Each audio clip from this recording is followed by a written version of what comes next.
স্বদেশে পূজ্যতে রাজা, বিদ্বান সর্বত্র পূজতে।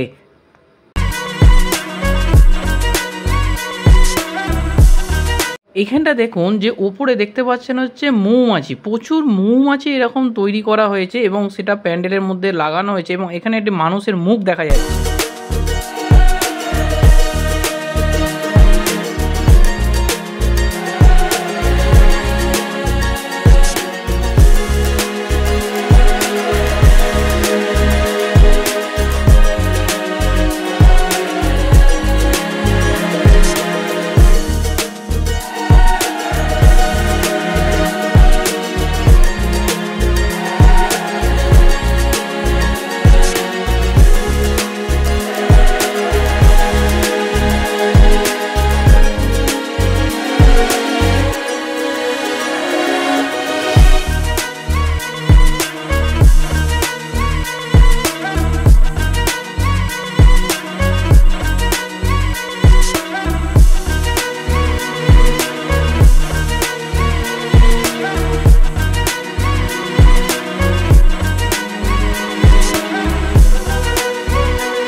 মানিকতলা বাস স্টপে নেমে যখন আপনারা কাশী বোস লেনের দিকে যাবেন, সেখানে যেতেই ডান দিকে পড়বে এই পুজো মণ্ডপটি, যেখানে আদিযোগী করা রয়েছে।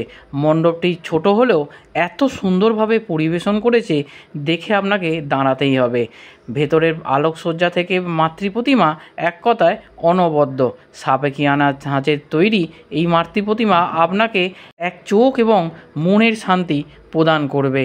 সেই পুরনো দিনের যেরকম সবুজ রঙের অসুর হতো এবং মায়ের চোখটা দেখুন, টানা টানা সেই মায়ের বড় বড় চোখ আমরা এখানে দেখতে পেলাম।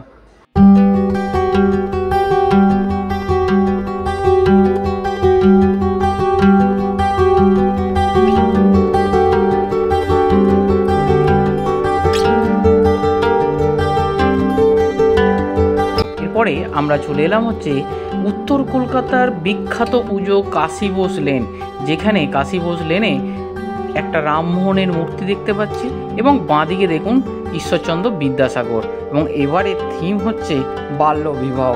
বাল্যবিবাহ নিয়ে এনারা এই অপূর্ব সুন্দর একটা থিম তৈরি করেছে। আপনারা জানেন যে আগের বছর কাশী বোস লেনে যে থিম ছিল যে চাই না আমি হতে উমা, সেরকমই ঠিক সেই প্যাটার্নেরই তৈরি করা হয়েছে এবারের থিমটা। অপূর্ব সুন্দর একটা শিল্পকলা এখানে দেখতে পাচ্ছি। আর ভেতরে ঢুকে তো আমাদের জাস্ট চক্ষু চরক গাছ হয়ে গেল। এ কোন স্বপ্নের জায়গায় এসে পৌঁছেছি, এ কোন স্বপ্নের যেন এক স্বপ্ন দেশে চলে এসেছি আমরা।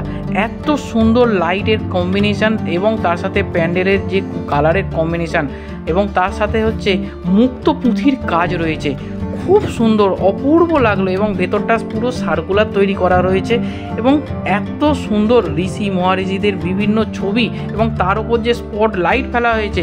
কাশী বোস লেন এক কথায় উত্তর কলকাতার এবছর সেরা সেরা প্যান্ডেল। কোনো অংশেই কিন্তু এই প্যান্ডেল শ্রীভূমি বা সন্তোষ মিত্র স্কোয়ার থেকে কম কিছু নয়। অনবদ্য সৃষ্টি শিল্পীর। এবং এখানে মাতৃ প্রতিমা আপনাদের যদি দেখাই, মাঝখানে অবস্থান করছে হচ্ছে মাতৃ প্রতিমা। সুবিশাল একটা দুর্গা মূর্তি এখানে তৈরি করা রয়েছে এবং মহিষের যে মাথা তার উপরে দাঁড়িয়ে রয়েছে মা দুর্গা এবং মূর্তিটাও কিন্তু অপূর্ব সুন্দর ছিল।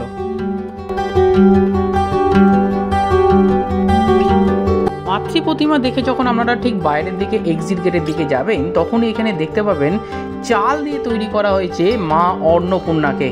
এবং এখানে এই যে চাল দিয়ে তৈরি এবং সেখানে মা তার নিজের হাতে তার সন্তানকে খাবার পরিবেশন করছেন, ঠিক এই রকম একটা অনবদ্য সৃষ্টি। চলে এলাম উত্তর কলকাতার আরও একটি বিখ্যাত পুজো মণ্ডপ, বাগবাজার সার্বজনীন। এমন কিছু জিনিস আছে মানে যেটা না দেখলে কখনোই সম্পূর্ণ হয় না, সেরকম হলো এই বাগবাজার সার্বজনীন দুর্গাপূজা। আমরা কলকাতায় যতই প্যান্ডেল দেখি না কেন, এই বাগবাজার সার্বজনীন যদি আমরা না দেখি এবং এই বাগবাজার সার্বজনীনের মায়ের যে সাবেকিয়ানার রূপ যদি আমরা না দেখি, তাহলে কি দুর্গাপুজো দেখলাম আমরা। এই লাইটগুলোর জন্যই তো বাগবাজারে আসা। এই যে বাগবাজার সার্বজনীনে ঢোকার ঠিক রাস্তাটাতে দেখো, যেটা এই যে লাইটিংটা দেখতে পাচ্ছ, এটা কিন্তু পুরোটাই হচ্ছে যেরকম মায়ের মাথায় যে মুকুট মতো থাকে ঠিক সেই রকম। বাগবাজার সার্বজনীনে ঢোকার আগে রাস্তার ডান দিকে আপনারা এই ছোট্ট ভাইটাকে দেখতে পারবেন। দেখুন কিভাবে ব্যালেন্সের একটা খেলা দেখিয়ে সামান্য কিছু রোজগারের ব্যবস্থা করছে। চাইলে আপনারা কিছু দান করতে পারেন। তো চলে এলাম হচ্ছে বাগবাজার সার্বজনীন। আর বাগবাজার সার্বজনীনে এবারের যে নিদর্শন বা এবারে যে উপস্থাপনা সেটা হলো রাজস্থানের হাওয়া মহল। এবং কি অপূর্ব সুন্দর দৃশ্য লাগছে। আপনারা যদি রাত্রের বেলা এখানে আসেন এত সুন্দর লাগবে। এবং এই যে স্পট লাইটগুলো দেখুন, লাইটগুলো কিন্তু মুভিং লাইট, অর্থাৎ এই প্যান্ডেলের ওপরে কিন্তু এইভাবে লাইটগুলোকে ফেলা হচ্ছে এবং বিভিন্ন কালারের লাইট। এবং এই যে হাওয়া মহল সেখানে দেখুন এই যে কালারটা চেঞ্জ হয়ে গেল, আপনারা নিশ্চয়ই ক্যামেরার মাধ্যমে বুঝতেও পারলেন যে কত রকম লাইট এর ওপরে ফেলা হয়েছে। এবং বাগবাজার সার্বজনীন, এই বাগবাজার সার্বজনীনের মধ্যে একটা দুর্গাপুজোর আলাদাই একটা ঐতিহ্য, আলাদাই একটা মহিমা রয়েছে। মানুষ এখানে এমনিই আসে, কলকাতার যারা পুজো মণ্ডপে যাক আর নাই যাক, বাগবাজার সার্বজনীনে কিন্তু একবার তারা আসেই আসে। কারণ বাগবাজার সার্বজনীন যদি না দেখা হয় তাহলে সেই পুজো কমপ্লিট হয় না। আর এই যে সামনেই লেখা আছে দেখতে পাচ্ছেন যে এন্ট্রি গেট, যেখান দিয়ে মণ্ডপের ভেতরে প্রবেশ করতে হবে, ঠিক সেখানে ওপরে লেখা রয়েছে বাগবাজার সার্বজনীন। আর এই বাগবাজার সার্বজনীনে পুজোর সাথে সাথে কিন্তু এখানে প্রচুর রকম সাংস্কৃতিক অনুষ্ঠান হয়ে থাকে। এখানে যেরকম এটি দেখতে পাচ্ছেন এলইডি স্ক্রিন, এখানে প্রত্যেক দিন কিন্তু একটা অনুষ্ঠান হয়। এবং এই বাগবাজার সার্বজনীনে উদ্দেশ্যে এইখানে বিশাল বড় কিন্তু একটি মেলাও বসে, যেখানে বাচ্চাদের বিভিন্ন রকম রাইডস থেকে আরম্ভ করে খাবারের দোকান। মানে এখানে মানুষ কিন্তু শুধু পুজো দেখতে আসে না, এখানে আড্ডা দিতেও কিন্তু প্রচুর মানুষের ঢল নামে। তো চলুন এবারে মণ্ডপের ভেতরে নিয়ে যাই।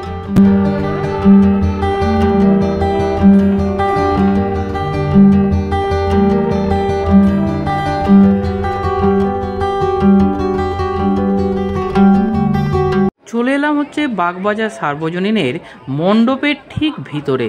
আর মণ্ডপের ভিতরে এই সময় কিন্তু প্রচুর অগণিত দর্শনার্থী ভিড় জমিয়েছে। আর ওই বাগবাজার সার্বজনীনের ঠিক উপরে দেখুন যে ঝাড়টা তৈরি করা হয়, সেই অপূর্ব সুন্দর সেই ঝাড়। এবং এই যে প্যান্ডেলের কাজ কিন্তু এবারে অপূর্ব হয়েছে, খুব সুন্দর হয়েছে। এবং সবথেকে বড় কথা এখানে যে লাইটিং সজ্জা, ভেতরেও কিন্তু এবারে বাগবাজার সার্বজনীনে দেখুন কলকার কাজ করা রয়েছে। এবং নীল এবং ঘিয়ে কালারের যে কম্বিনেশন, সেই কম্বিনেশনে খুব সুন্দরভাবে ফুটিয়ে তোলা হয়েছে এই বাগবাজার সার্বজনীনের মণ্ডপের ভিতরের অংশটা। এখানে দেখুন একটা ময়ূর তৈরি করা হয়েছে, দুটো ময়ূর পেখম তুলে দাঁড়িয়ে রয়েছে। তো এরকম পুরো মণ্ডপটাই কিন্তু সুন্দরভাবে সাজিয়ে তোলা রয়েছে। আর এই সময় সন্ধেবেলায় ঢাক বাজছে এবং প্যান্ডেলের ভেতর দেখুন কত দর্শনার্থী ভিড় জমিয়েছে বাগবাজার সার্বজনীনে।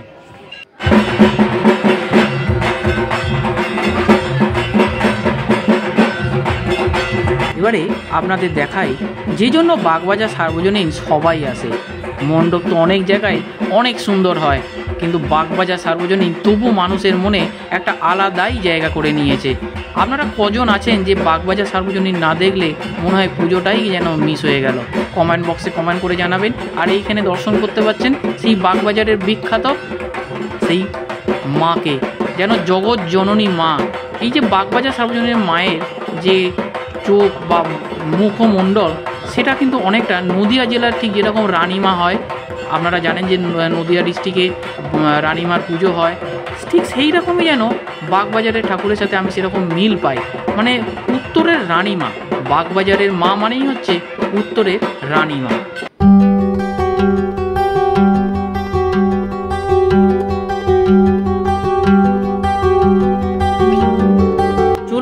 উত্তর কলকাতার আরও একটি বিখ্যাত পুজো মণ্ডপ, যেটি কেষ্টপুরে অবস্থিত। আমি জানি না যে কেন এই প্যান্ডেলগুলো সোশ্যাল মিডিয়াতে এখনও সেভাবে প্রচার পায়নি। সবাই শ্রীভূমি, সবাই সন্তোষ মিত্র স্কোয়ার এই সব নিয়েই পড়ে রয়েছে, কল্যাণী আইটিআই। কিন্তু সেই প্যান্ডেলগুলো শূন্য হলেও এই প্যান্ডেলগুলো কিন্তু তার থেকে কম কিছু সুন্দর নয়।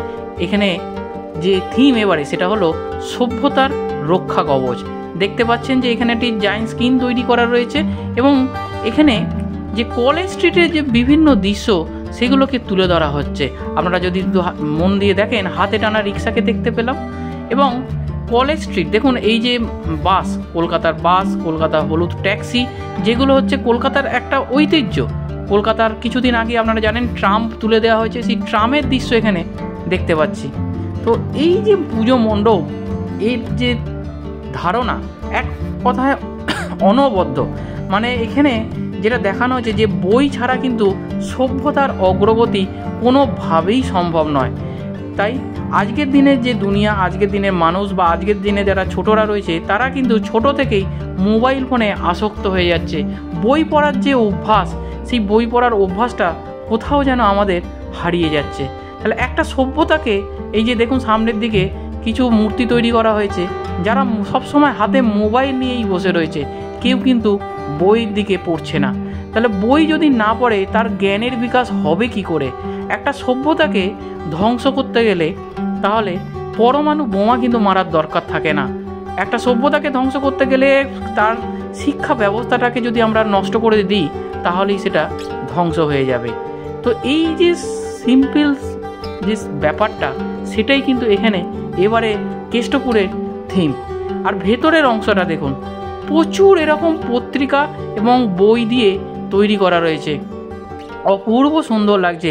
এবং এই অংশটা আপনাদের দেখাই, ওপরের এই অংশটা দেখুন, দেখে বুঝতেই পাচ্ছেন যে একটা স্কেলিটন তৈরি করা হয়েছে, শিরদাঁড়া তৈরি করা হয়েছে। কিছুদিন আগেই জানেন যে জুনিয়র ডাক্তাররা যে আন্দোলন করেছিল, সেখানে বলা হয়েছিল যে শিক্ষা এমন পেতে হবে যেখানে যেন তোমার মেরুদণ্ড যেন সোজা থাকে, কোনো অংশে যেন মেরুদণ্ড বেঁকিয়ে না ফেলতে হয়। আর এখানে আপনারা দর্শন করছেন সেই সুন্দর মাতৃ প্রতিমা। এখানে মা এখানে যেন এক মেয়ে রূপে চলে এসেছে আমাদের সকলের মধ্যে, এবং তার সাথে লক্ষ্মী, সরস্বতী রয়েছে, কার্তিক ও গণেশও রয়েছে। এবং পিছনে মাতৃ প্রতিমার যে ব্যাকগ্রাউন্ডটা দেখো, সেখানেও কিন্তু র্যাক করে প্রচুর বই রাখা রয়েছে।